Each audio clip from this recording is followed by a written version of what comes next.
Ramazonda gunohlardan saqlanish oson. Bir narsani aytishni xohlar edim. Odamlar bu oyda nafillarga, zikr, tasbih va hokazolarga ko'p e'tibor qaratadilar.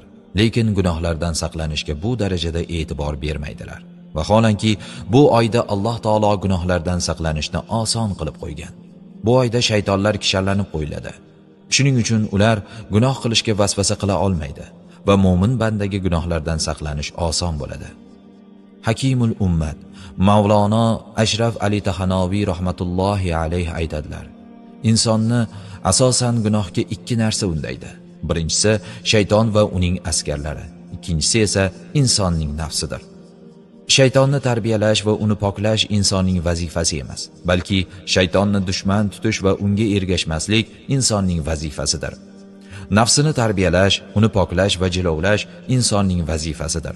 Ramazon oyi aynan shu vazifani ado etish uchun berilgan katta fursatdir. Bu oyda Alloh taolo shaytonlarni kishallab, insonni nafsi bilan yolg'iz qoldiradi va nafsida taqvo hosil qilish uchun juda katta imkon beradi. Inson Ramazon oyida harom bo'lgan narsalar u yoqda tursin, asli halol bo'lgan narsalarni ham tark etish ila nafsiga ulkan tarbiyani beradi.